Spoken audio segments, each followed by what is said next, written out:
নমস্কাৰ, মই অন্য এটি ভিডিঅ'লৈ আপোনালোকক স্বাগতম জনাইছোঁ। আশা কৰোঁ সকলোৱে ভালে আছে চাগে।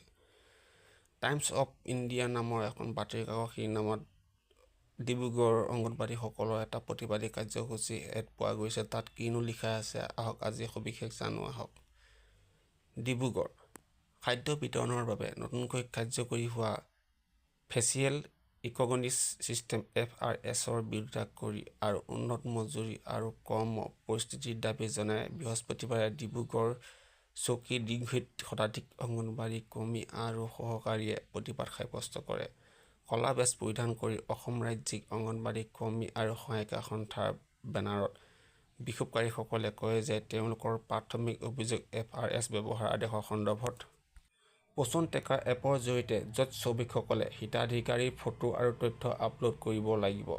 1 জুলাইৰ পৰা কাৰ্যকৰী হোৱা এই ব্যৱস্থাৰ অধীনত সংহত শিশুৰ উন্নয়ন সেৱা ICDSৰ অধীনৰ খাদ্য ৰেচন কেৱল মুখমণ্ডলৰ সফল বায়'মেট্ৰিক মেছেজহে বিতৰণ কৰা হ'ব। বিশেষকৈ গ্ৰাম্য অঞ্চলত এই ব্যৱস্থাক অবাস্তৱ বুলি অভিহিত কৰি প্ৰতিবাদীসকলে অভিযোগ কৰে যে প্ৰযুক্তিগত আদেশে দুৰ্বল জনসাধাৰণৰ বাবে বাধা সৃষ্টি কৰিব। এই নতুন ব্যৱস্থাটো আমাৰ বাস্তৱৰ পৰা সম্পূৰ্ণৰূপে বিচ্ছিন্ন হৈ পৰিছে। আমাৰ বহুতেই স্মাৰ্টফোনৰ সামৰ্থ্য নাই আৰু আনকি যিসকলৰ এটা আছে তেওঁলোকেও দূৰৱৰ্তী গাঁৱত দুৰ্বল সংযোগৰ সৈতে সংগ্ৰাম কৰে। কেতিয়াবা OTP নাহে, নিৰ্ভৰযোগ্য চিগনেল বা মোবাইলৰ ডাটা ৰিচাৰ্জৰ বাবে ধন অবিহনে আমি ডাটা আপলোড কৰিব, ফেচ স্কেন কৰিম বুলি চৰকাৰে কেনেকৈ আশা কৰে। উত্থাপিত এটা মূল চিন্তা আছিল যে পূৰ্বতে পৰিয়ালৰ কোনো সদস্যই ৰেচন সংগ্ৰহ কৰিবলৈ অনুমতি দিয়া নমনীয়তা হেৰুৱাই পেলোৱা। যদিহে কোনো হিতাধিকাৰী প্ৰায় এগৰাকী অকণমানি মাতৃ উপলব্ধ নহয়, তেওঁলোকে আশংকা কৰিছে যে কঠিন FRS প্ৰকল্পৰ ফলত আঁচনিসমূহ সুৰক্ষা দিবলৈ ৰচনা কৰা ব্যক্তিসকলৰ বাবেই পুষ্টিৰ অভাৱৰ সৃষ্টি হোৱাটো অনিবাৰ্য। পুৰণি ব্যৱস্থাৰ অধীনত যদি এগৰাকী মাতৃ অন্য তেওঁৰ ভনীয়েক বা মাকে নিজৰ সন্তানৰ বাবে খাদ্য সংগ্ৰহ কৰিব পাৰিলেহেঁতেন, এতিয়া সেয়া অসম্ভৱ। চৰকাৰে নিশ্চিত কৰিব লাগিব যে কোনোবাই বঞ্চিত নহয়।